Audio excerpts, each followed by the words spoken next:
Hello, everyone, and welcome to the world premiere episode of Olympus Rising. For those of you that may not have been following, which is probably everyone, I have decided that we are going to do a new campaign, much different from our D&D normal foray. And what that campaign is going to be a sci-fi setting using the Stars Without Number system. It is a wonderful OSR system that was developed by a gentleman named Kevin Crawford, and he is pretty much a literary genius when it comes to writing and telling science fiction stories and adding RPG mechanics to them. And so that is what we are going to do. So, without further ado, I present to you the primary screen that I'm sure all of you will be looking at for years to come.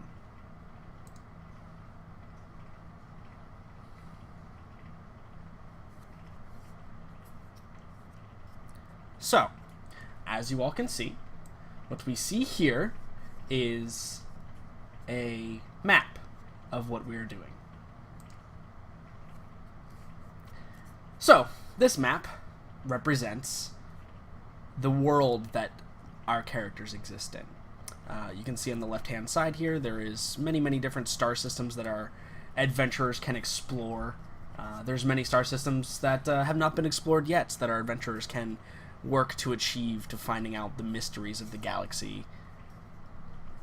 As you can see, Earth year 3264, quite far in the future from when this is being recorded, obviously. And also, next to that it says 399 AS, which is after Scream. Now, what this generally means is one of the core lore mechanics in the natural setting of Stars Without Number is there was a intergalactic psychic incident that occurred, which caused all psychics in the galaxy to either die or burn out immediately. Burning out meaning they essentially melted all of their neural pathways and become either vegetables or criminally insane humanoids. With this came some very dire consequences, as most if not all of the technology of the world of the day was powered by psychic powers. So as you can imagine, there were complete parts of the galaxy that were cut off from each other, which brings us to our sectors. As you can see, this sector has been essentially cut off from everything else outside of it. While it is feasibly possible to travel to a different sector, it is a very end-game, late-game thing to do when we're starting to add sectors and stuff like that. However, the players will be starting at the lowest level possible because they are just normal, everyday, run-of-the-mill cargo carriers. But I'm sure in very short order you will realize they are not so normal at all. And as you can see along this side, or let me show you, I guess, the sector is quite large. Every single one of those planets that you see, every single one of those little suns you see, is a different solar system with a different set of planets around it, with their own unique cultures and unique tribes and unique governments that the players will be interacting with throughout the duration of this campaign. There are many factions that exist throughout this world, some of them military, some of them religious, some of them corporate, and even others more sinister in nature, pirates and drug dealers and smugglers, from all walks of life. And these factions compete against each other in the sector, and it kind of drives the overall movement of the galaxy, or sector, that we're in. Aliens exist in this setting. There are multiple different types of aliens, which we'll meet some today and perhaps some later. I will forego revealing them to you as to draw up the tension to what aliens might exist. Some are malevolent, some are hostile, some are sentient, and some are not. Some aliens and mutated creatures have just evolved to a point at which they can survive in this kind of post-apocalyptic space setting. But I think it's most important that we go ahead and introduce our characters in-game. And so without further ado, I will turn on the sound and we'll get all four of our characters in here. So Hello, hey, did everyone. we hello. Hello. Are you all as ready as I am for this? Yes, we're listening to your stream. Maybe even more so. Okay, fantastic. Matt, I did not mean to interrupt, but you were saying something? Oh, no, sorry. Nothing important. Okay. Actually, it is important. I take that back. I was going to ask if we had established whether this was the first mission I was joining this crew for, if it was... I think that's what we came up with on Session 0, right? We said that this is the first mission you'll be joining the crew for. And the rest of the crew's been together for a couple times. Accidentally start out with inexplicable amnesia of the past 2 weeks and have everyone be confused why I don't recall anyone. Well, actually, it'd be everyone else who had inexplicable amnesia, and you would be the one trying to figure out why, of course. It probably has something to do with that disgusting alcoholic beverage. He didn't drink the grease. In the engine. Meta-dimensional hooch. Yeah, absolutely. Yeah, we'll figure this out. Yeah, I love it. I love everything about it. Everything that is currently ongoing. I love it. Cool. So, welcome, party. I hope that you all have rested in the past couple of days since we last met. Chaos said it. Yes, sir. It's for the week. Fantastic, yes. So unfortunately, as you guys know, but just to explain for everyone else, after this session, we will actually be taking a week off due to the fact that Father's Day is this upcoming weekend, and people need to see their dads. I understand. It makes perfect sense to me. I also have plans, so it's great. However, I think that in order to start this off properly, I think we need a appropriately cinematic scene. So imagine... I accidentally just left. Everything is okay. Okay, all right. I didn't know if you died or something. Starting off on the right foot. So an appropriate cinematic scene. So imagine that, as with every science fiction movie and book and video game has ever done, we start off staring off into blank space with the stars littering the sky. And as the camera pans down, we zoom in on this space yard of massive proportions. And in the background, behind the space yard, we can see that there is a planet. And let me get... Should have been prepared for that. Where are you? There we are. So, as we can see in the background, there's a planet, and this is the planet Sorn. Behind the space yard, it is a warm, kind of tropical world. It contains tens of thousands of inhabitants. It has a biosphere similar to Earth's, and has a oxygen content or an atmospheric content similar to Earth. And as we pan across the space yard, we can see these massive cargo ships and variable smaller other ships kind of being produced, built on. We see workers and different armatures, robots flying around them and putting plating on and other things. And as we zoom into the actual station part of we will fly around the camera and we lose sight of the planet, and we see the space station portion of the space yard. And as we zoom in and we're coming through a porthole, and as we enter, we can hear someone talking. And we can't see his face. It's kind of covered in shadow. And we see a man that we will soon know to be the name of Dr. Giorgio. And Dr. Giorgio is standing kind of at rapt attention, receiving orders from this man we cannot identify. And for some reason or another, we can only hear Giorgio's side of the conversation, as if he was perhaps talking through a comlink or something through a phone that the rest of us can't hear. And we hear Giorgio say, "A new muscle. Oh, all right. Makes sense. The group can be a little bit rough, sir." "Yes, I'm aware. I'll do my job. Today. All right. I'll be right there, sir." And we see Giorgio kind of turn on his heel and step out of the room.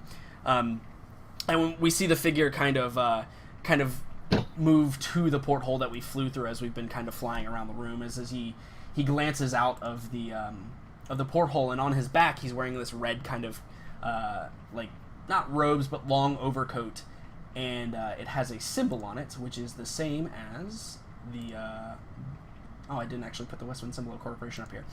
It is the symbol of what looks like two wings. It's almost like an eagle, kind of posted on the back of his shirt inside of a circle. And as we see that, we fly over to, and I know you told me how to pronounce it, but I'm not going to. We fly over to what will be known as Oscar. Oscar, where are you in preparation to meet your contact to pick up your next job? Are you in a bar? Are you walking? Or are you waiting outside of like the job headquarters? I think you would probably pan to Oscar, probably just meditating somewhere. Maybe he's sitting, if there's some sort of park or green area, he'd be around. It's pretty Spartan, but I think that there is probably a little area where, you can go and relax a little bit. Sure. He would find that. If there was one, he would be there. Probably just collecting his thoughts. Sure. Then I think in that instance, you hear the sound of your compad that was sent to you, and it goes off. It's just whatever beep sound you want to make with the compad. And you're receiving a text message that says, it's from Dr. Giorgio, and he says, "Greetings, Uskntrox Hetreg. I am Dr. Giorgio. I would like you to meet me at docking port 3A, where you will be assigned to your new crew." Excellent. So he looks down at his compad, checks exactly where that is. Is he familiar with this area? You've probably at been all, on the or am station I- for a few days, and knowing you've probably scoped out most of the hot locations, right? Yeah, he's probably got a good mental map of the area if he's been there for sure. a couple of days. So he would, he doesn't exactly have a lot of possessions with him, so he would be able to collect himself fairly quick and make it over there. Okay, cool, yeah. So I think that as you're approaching the docking bay, you see another individual who appears to be carrying quite a significant load of materials. Boomer, what kind of materials would you be stocking up for your next mission? Just general supplies. What kind of things would you have with you, knowing you? Oh, knowing me, just a lot of random supplies. A bunch of stuff needed for post-tech, maybe some medical stuff, definite, computer disks, reference material, tools, everything I would possibly need. And my wife bothering me in the background. That really is everything. Yeah, no, really everything. Everything including the wife. He appears to be Nice. overburdened, Uskurnt, and he is he seems to be headed in this to the same docking bay that you are. Do you say anything to him? Do I recognize him as being? Do I know who my? You don't know crewmates who are your going to contact be is. honest. You know that you're supposed to come here and wait for your contact to make contact with you or to meet you. But Boomer would be wearing insignia, or not insignia, but a patch at least, or have some identification that he works for the Westwind Corporation, as you all do, basically. Sure. If he has the insignia, then I think certainly Oscar would notice and maybe match step with him or slow down a touch when he comes up on him. Okay, sure. So Boomer, this individual in significant armor, go ahead and describe your character for us, Matt. Oh, sure. So he is first off, you might notice that he's non-human, but he's wearing armor enough that it may be unclear what race or species he actually belongs to. And as I said, he's probably not. If Boomer is overburdened, he most certainly is not. He probably has, a sword at his back, and that's about it. So he's, in a combat field uniform, essentially, like a white mask that covers his face, and a dark kind of grayish charcoal oversuit on top of the armor. Sure, yeah, absolutely. So Boomer, this individual joins up with you and matches pace with you. Yeah, he probably doesn't say anything immediately. You just catch him kind of matching step and looking at all of the stuff that you're trying to lug along the way. Do you make any indication that you've acknowledged this individual, Boomer? Yeah, absolutely. My eyes would drift to him, especially as I'm just going back and forth between multiple things. Boomer himself definitely does not look like a military individual. He doesn't have anything akin to like a military uniform. It doesn't even look like he's wearing any type of armor or have any type of armament. As he's going back and forth, it looks like he's just wearing plain clothes with a long, thick jacket. But as he passes by, his eyes would definitely drift up to the individual standing so close to him. Hi. Much too close. Much too. Yeah. So he's clearly not going to say the first word, and he says, So if you break the verbal barrier, he'll probably, say some sort of comment on your over encumbrance, so to speak. So says, I guess Oscar would say, you did not plan exactly for the amount that you could transport with you, huh? Well, I'm by no means weak, but yeah, a lot of the stuff still needs to get to the ship. Bad. Ship. I'm not a strapping young lad. Which ship? Well, there's the freight face grease lightning bone wagon in that direction. What is the official name of the ship? What is the GM declared executive decision name of the? Well, I mean, the name issued to it is Apollo Freighter 234, but I mean. Okay, so has Boomer come to refer to it as the Grease Lightning? Is that what he has been calling the ship? Yes, I think Boomer would call the ship the Grease Lightning at this point. Great. I think we all have a different name for the ship, and that's amazing. Yeah, agreed. Sorry, 254. Apollo Freighter 254. I thought it was 234. Sure. So I think at that, Oscar probably says, I'm on my way to the Apollo 254. I was sort of hoping that we would be. You see, I saw the logo on your shirt, but I suppose I'll be moving on. No, I know where you're headed. You're headed to the Grease Lightning. Here, grab that box and come with me. Perfect. So have you dropped a box? Is that what happens? Is that what's happened? Like I'm trying to bring like 12 boxes with me across a hangar bay. Right, yeah. Like you can probably identify that like there's an additional box that has been fell off like a few feet back, and he's like just planned to go back and get it later. Sure. So I think Oscar looks back, and if we're still walking at this point, he probably doesn't break stride, and the box would just start to follow us like a little puppy. Sure, yeah, you just lift off the ground 2 or 3 feet, and absolutely. just follow tailing us. Cool. I think that probably cues our first roll of the campaign. Roll me a luck save. Oh God, I will do that. Give me one moment. Luck is in fact my absolute worst save. Noted. So let's see how this goes. Don't tell him that. Oh, he has my sheet. That's all you're gonna do forever now. Oh my You god, pass. barely. Okay, excellent.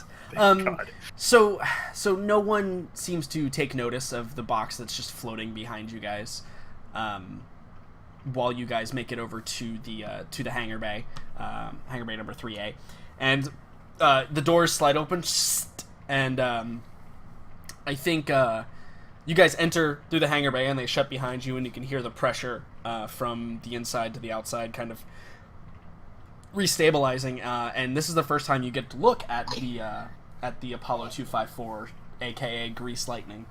And you've seen, I mean, Apollo-class freighters are not uncommon in the sector, but this is probably the first time you've seen a ship by this version up close, because the Apollo-class freighter is specifically made by Westwind Corporation in order to make smaller delivery runs. They're not like the massive cargo ships that go back and forth, but they're meant to go a little bit faster than those, and they're also intended to be able to evade blockades and get through, avoid the pirates that exist, or basically they're able to kind of go out on solo missions, whereas the large cargo ships typically have like a large retinue of fighters that go with them just to protect them on their long journeys, and typically those are the ships that are bringing like basic materials. The Apollo-class freighters are typically meant for bringing either expensive materials or like rarer materials that aren't quite as bulky as the regular, just normal like steel that is transported. It is like a tan in color. You can see the multifocal laser, and I think that as you guys are like walking up, I think Fortune, I think you're probably like, maybe you're on the outside, like kind of leaning up against one of the landing legs. You're probably right next to the like boarding or one of the cargo bays. I don't know. Do you when you're just waiting for Boomer to come back with supplies so you can load them up, what do you do? I'm probably sitting next to the ship. I look extremely relaxed, but I'm probably not. I have a watchful eye out on what's going on, and I'm smoking a cigarette, just hanging out. Absolutely. Probably shaking my head a little bit about how many supplies Boomer's trying to get on the ship in one run. Right, he's got like one attached to a rope on his leg that he's dragging. But you obviously immediately notice this other individual who appears to be walking with Boomer across the hangar bay towards the ship. Do you approach them and address them at any point? Yeah, I probably walk up, and I probably step in front of said individual I do not know. And I'm like, where do you think you're going? This gentleman, whom it occurs to me, whose name I have not acquired, has informed me that I am indeed following him to the ship that I've been assigned to. So you've been assigned to our ship, huh? The Freighty McFreight face? He had a different name for it. What is yours? Personally, not for the ship. Oh, my name, you can just call me Fortune. You may call me Oscar. Yeah. My Well met, Oscar. I much prefer my given name, but it's well, then what's your given name? I would not expect a human to, and he just, he trails off and he just doesn't give it to you. Right, yeah. Sure, cool. All right, Oscar. Oscar will do just fine, thank you. So I think that the loading ramp comes down, or like there is no loading ramp. How this ship works is the cargo is placed underneath the cargo hold, and then a big claw arm comes down and kind of grabs the cargo and places it where it needs to go. But there is like a docking, like stairs that lead up to the like towards the front of the ship. And I think that those come down, and we see two individuals walking out of the ship. Go-Go, what's your everyday typical argument with Dr. Giorgio about something? Oh, most definitely about me listening to music while piloting. Sure, yeah. So I think that we get like a blast of music as like the hatch opens, and we see Dr. Giorgio, who looks a little bit flustered. He comes out and he says, "Margot, you can't play this music so loud. We cannot work in this kind of environment." Listen, you want to get where you're going? I can play whatever music I want. And you can see that this is clearly an argument that you guys have had 1,000 times, and he just kind of frustratedly like shakes his head and sighs as he proceeds down the docking ramp. And he sees the three of you seated there, and I think go ahead and describe your character for us, and then we'll jump back to Fortune because I didn't get that either. Sure. So Gogo is 5'0". She has crazy dyed green hair. She has tattoos on her right arm, and she has a left prosthetic cybernetic arm. She has some pretty nasty scars on the left side of her face that she seems to not even, be self-conscious of or anything like that. She's got, big combat boots, wears a lot of makeup, doesn't really seem to care much about anybody. Sure. And it's very, very important. What type of music do you typically play while piloting? So to look at Gogo, you would totally think that it was some hardcore punk bullshit, but it's actually Coltrane. Yeah, absolutely. I love it. Yeah, cool. So I hate it. We get that blast of Coltrane. Yeah, no, everybody on the ship hates it except for Gogo. That's the point, right? Absolutely. So Woodward's gotten used to it. Oscar asks if there are ducks being mangled aboard the ship. He didn't realize. He says, "I didn't realize this was an agricultural vessel." Right. It's just go. Gogo gives you just give a it some death time. stare and just like Some- looks at you like, who the hell are you? Presuming there are trumpet honks and squeaks and all manner of like jazz disaster happening in the back. Oh, there is. Great. Yeah, absolutely. And so like the Fortune kind of rolls his eyes and shakes his head and describe what your character looks like for us. I'm kind of grimy. Maybe looks like I haven't taken a shower in about 4 days. I got a pretty ratty beard going on. It doesn't grow in very well, but I still have to have a beard. So it's like that. Why do you have that? It looks terrible, but Absolutely. I won't shave it. Hair is just long enough to like barely get in the eyes, but not enough to impede vision. And pretty much just wears like a worn leather jacket. It looks like it's probably about 15 years old, and I've worn it every day of those 15 years. And I've got a pistol and a holster on my thigh, and that's probably all I have on me. Okay, cool. So I think that Dr. Giorgio comes down and he says, you must be Uskern Drox Hrateg, yes? Says, yes, it's Uskrint Droxrateg. Thank Yes. you. You are I'm sorry, the I'm first to attempt it since I've been on planet. Yeah, I'll just stick with Oscar. Right. Yeah, You so typically do. yeah. So he looks over and he says, well, it seems that you've met everyone. This is Margot Valentine, this is Nate Brooks, and Arthur Fuller. And he introduces each one of the crew members. So he, Oscar nods and he says, I understand I'm here to keep you safe. Yes. Is that accurate? He pulls out his data slab, which is kind of like on a shoulder bag. He kind of like swings it around and pulls it up, and it opens up in one of those like if you've ever seen one of those field computers that the military uses. Basically, it's a laptop inside of a bag, and he just opens it up and it just stays open, but it's like covered in the bag, Yeah. and he starts like clacking on the keyboard, and he says, "Yes, you've been assigned to Apollo 254. Our destination should come within a few hours. We unfortunately we're short a crewman, and we needed another. And Central sent." Oh, so you're here to replace John? Well, he's gonna try. Well, I mean, John didn't try very hard, but that's why he died.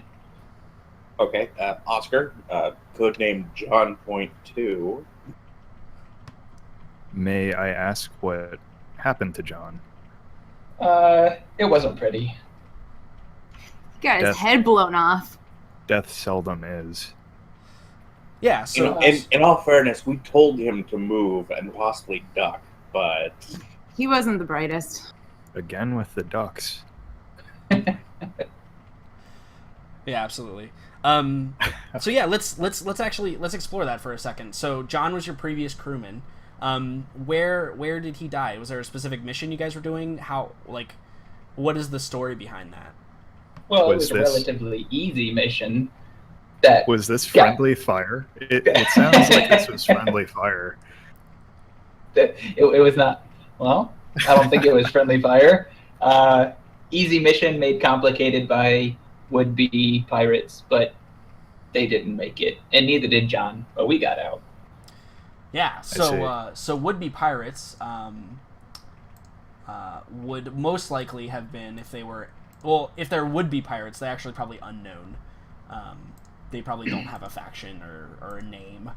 Yeah, they were just starting out. Attempting to take on a Westwind Corporation ship, and to no avail, because they stock their crew with people who know how to take care of themselves. Well, 3 of us at least. Yeah. So did this happen like on an on-planet part of the expedition, or was it like a boarding party? How did that go down?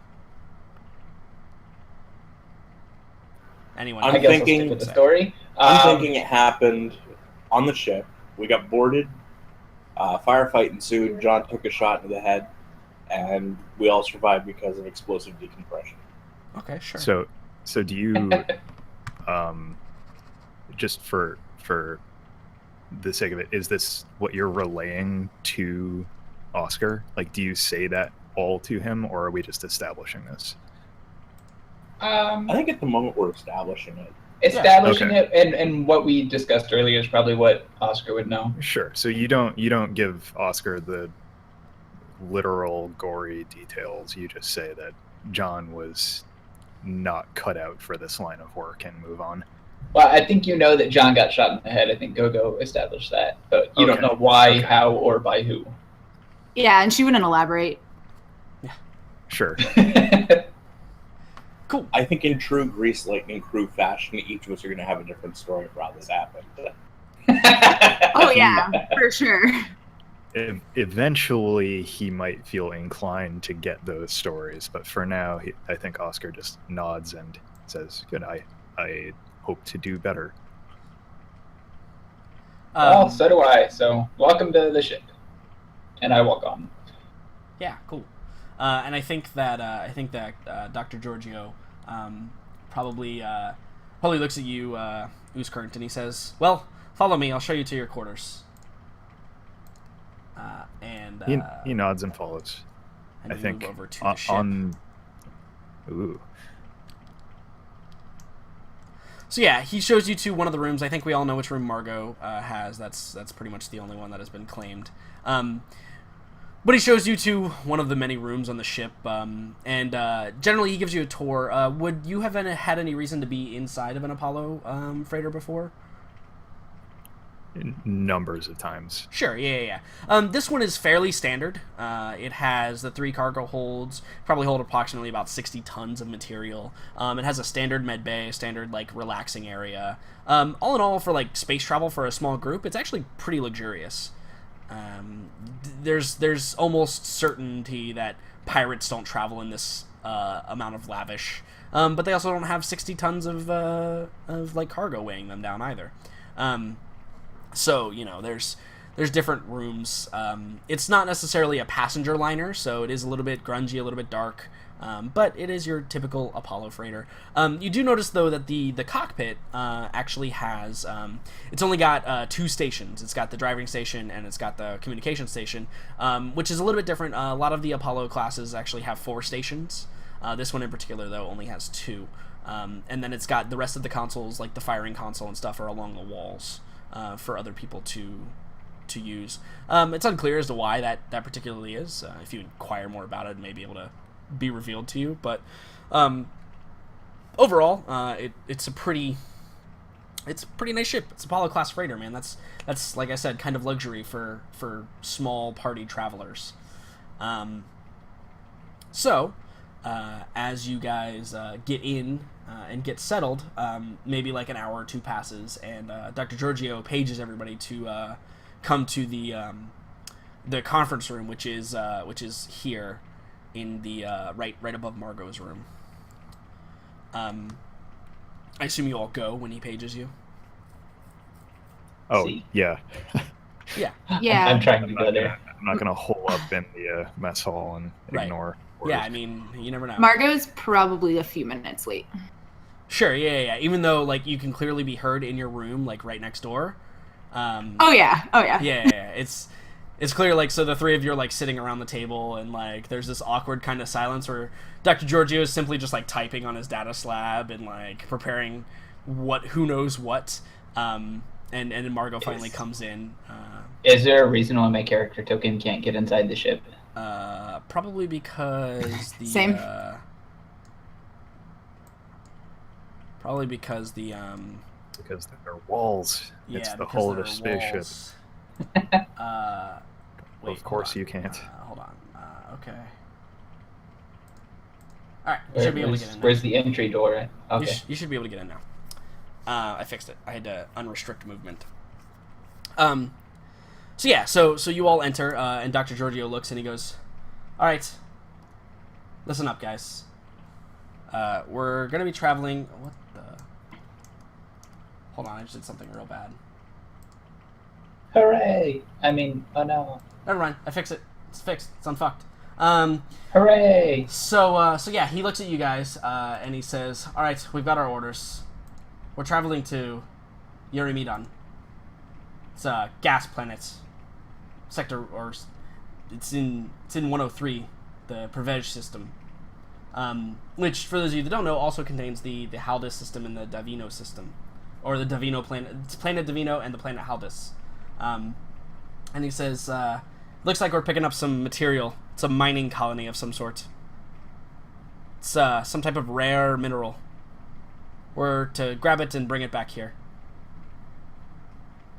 Hey, Boomer, you know anything about that? You've been out there before.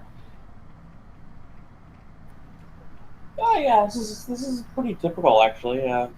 Shouldn't be anything too far out of our wheelhouse. So go. I can pretty much just sleep through this one, right? I mean, you can do what you want as long as you stay out of my way.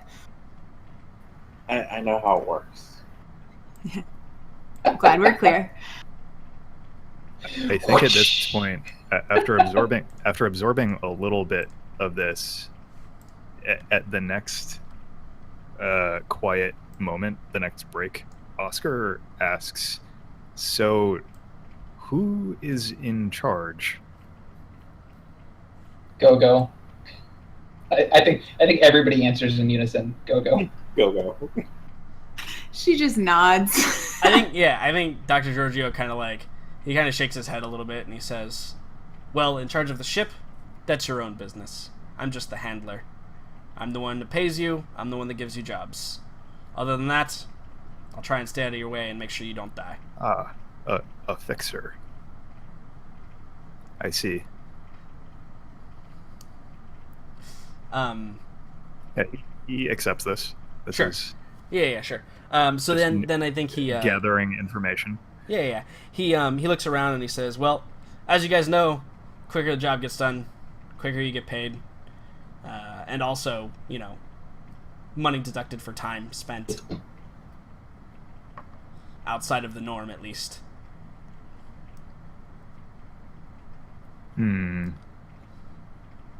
So yeah, so the group of you.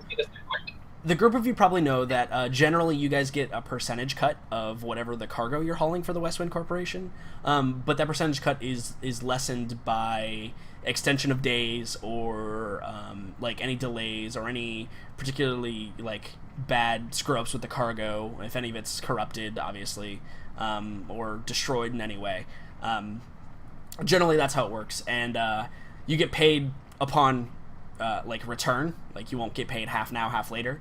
That's just how the Westwind Corporation works, because a lot of times ships don't come back, and then they have to be, tracked down and found and basically brought to justice. Must be occasionally retrieved. Yeah, absolutely. And that's one of the primary reasons why no one gets paid until you get back, because otherwise you just take the money and run. And because of the way they have to work by hiring help like you guys, they don't necessarily trust all of their pilots and all of their people, and they know that even a single handler is not typically enough for a 4-man crew. Like, if you guys wanted, you guys could just take Giorgio hostage, but on the other hand, that makes the handlers kind of disposable, so certain handlers will have certain resistances to that in general. I see. So Giorgio is a pretty wary guy then. Yeah, he is, but not outwardly so. He's been doing this a while. He's been in the game a while. So generally he will he kind of shrugs it off as, I'm at your mercy, kind of, but also that ever-living threat of, I'm also how you get paid, and I'm also, your connection with not being enemies of one of the biggest factions in the sector, right? Of course. It's kind of I'm gonna do what you guys want me to do, because that's my job, and if you guys need patched up, I'm gonna do that. If you guys need a contact into the West Wind, I'm gonna do that. But other than that, I'm not gonna get in your way. If you guys want to, have rowdy parties on the ship, that's your own business. If you guys want to go shoot up some pirates, that's your own business, but it's all coming out of your cut. That kind of attitude. Got it. Kind of like the silent observer role, if you will.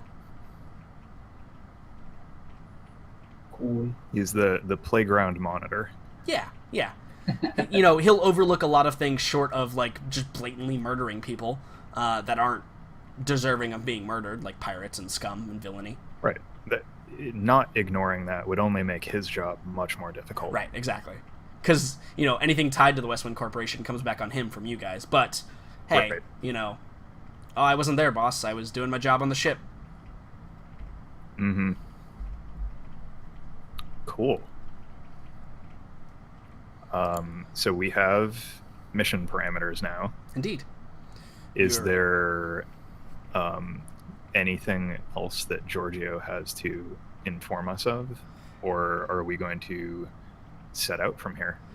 So the mission is kind of on the crew. Once you're given your mission by the handlers, it's up to the crew to determine, okay, when do we leave? We can leave now. Generally, as of this point, you guys could fly out right now. You guys could leave right now. You've been a couple days in dry dock, so you've been able to stock up on supplies, and you've been able to get ready for your next mission. And that's generally how the Westwind Corporation runs it. When you come back to home base, if you don't receive message via the sector net, for a new mission, you come back to base, and then you wait a couple days, you get restocked, and then you fly out again to whatever that would be. So I guess actually that is a question that Oscar poses to the crew at large.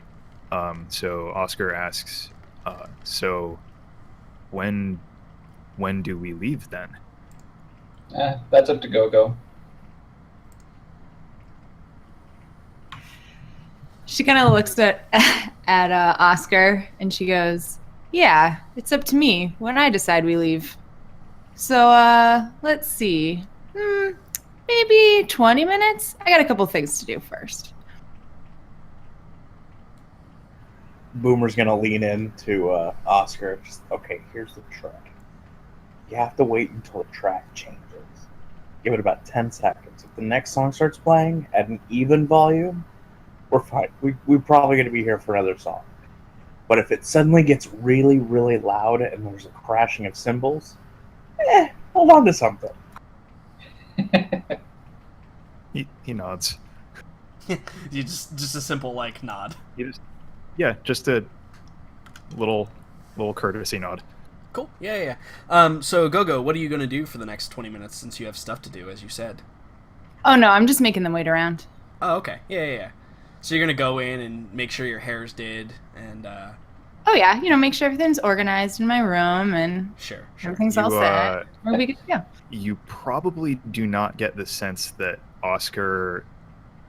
You probably don't get the sense that any answer you would have given him would have changed the reaction. Sure. Yeah. Marco's gonna like this guy then. Yeah. He's just, yes, we will. Like, that is the okay. Yep. Absolutely. I love that Perfect. sentence. That is the okay. Yeah, perfect. Great. Yep, Moving on. Absolutely. I know the strong pause okay line very well. So Giorgio kind of, he puts together his data slab and he goes and hangs out in the med bay where you can find him most of the time in the med bay. And yeah, so does anyone else have anything like pre-flight preparations or anything they want to take care of before you guys blast off? Oscar probably just he probably has not had time to check out the entirety of the ship, so he probably does as much of that as is possible or permitted in the downtime. You're assigned to the ship. You can go anywhere you want unless the crew says you can't. Don't go to Margot's room. Implicitly, there's probably anything... a no boys allowed, do not enter sign on Margot's room anyway. So. Yeah. 100%. Boys is clearly spelled with a C. Some really cheesy police tape and like a biohazard symbol or something like that on the door. And if you and then probably one of the doors into the engine room, there's all the old faded do not enter signs that come with the ship, but then on top of them there's new signs that just say caution. And I think okay. I think that we will definitely get a good shot of Margot's room with all of her posters on her walls at some point. Great. Yes. So anything that isn't locked or doesn't explicitly say "do not enter," sure, Oscar is going to go poking around at. Cool. So what about you, Boomer? What do you do pre-flight? All your cargo has essentially been loaded up at this time, and it's all stored in the supply areas. If everything's been moved and stored and where it needs to be by this point, he would probably show Oscar around. Explicitly say, "This is Margot room. She doesn't like it when we go in." So sometimes we wait until she's off ship or asleep or whatever. Man. Absolutely. Do you sheepdog him around? Do you try and guide him to places that are less dangerous or? Oh no, absolutely not. I absolutely just kind of follow in tow with you. It's okay, and now that we're here, this is what this does. Cool. This is what its purpose is. And on your left, you can see where I forgot to replace a panel on the spike drive. I should probably do that at some point. Yeah, cool. In fact, I should probably do that in the next 10 minutes. Right. Maybe don't grab that bottle yet. It's not ready. Right, yeah. Jordan, may I roll a perception check to see if I see any signs of a recent scuffle on board the ship? Sure. Yeah. Absolutely. It has been established to some extent outside of character that there was a boarding party. Well, so yeah, I'd like to absolutely. See and if not only that, but this. they all told you that their last that's just something you'd probably just be on the lookout for in general, right? So yeah, absolutely. I think you make a perception check. Sure, Difficulty's probably going to be probably going to be an 8 because it has been maybe a little bit of time. What attribute should I use? I will allow you to choose wisdom or intelligence, because it could either be investigative perception or it could be okay.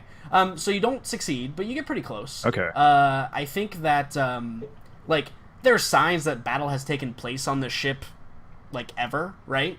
But not anything recent, within recent couple of days or weeks or whatever. I notice nothing glaringly out of place. Yeah, and or you nothing probably that would lead me to believe that that is how the previous crewmate died. absolutely. Probably what you mostly see is newer parts mixed in with older panels, and the newer panels are clearly like been put in place aftermarket because there was like laser scoring or bullet holes in it, right? And so like that's probably the identifier of like, why would you replace that panel unless it was like shot all to hell or needed to be replaced for some reason, etc. Cool.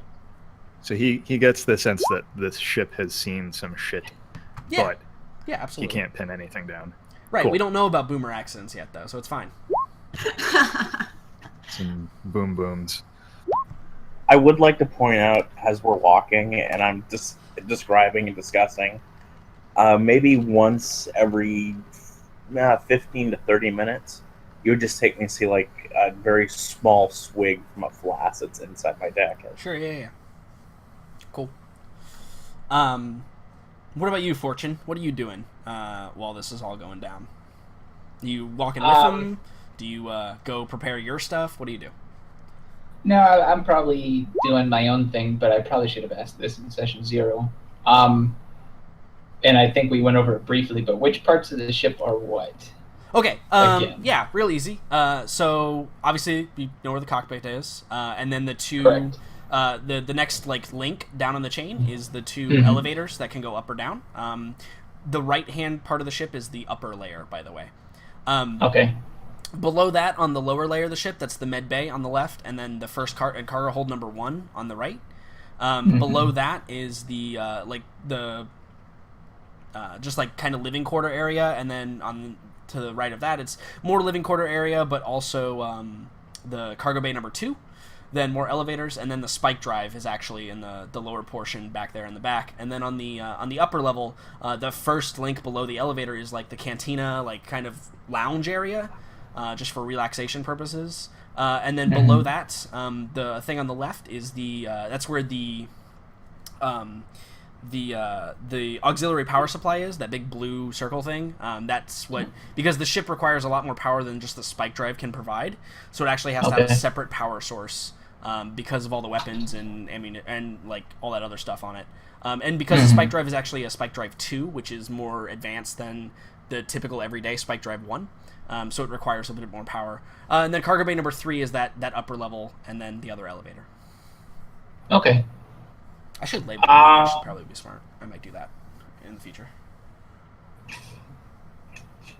I'd probably go to one of these other smaller living quarters, and I'm probably just making sure the only things that need to be clean are my weapons. So I'm probably in there cleaning my rifle and my pistol. Sure. Yeah. Cool. So you're just in your room, kind of. What does your room look like, Fortune?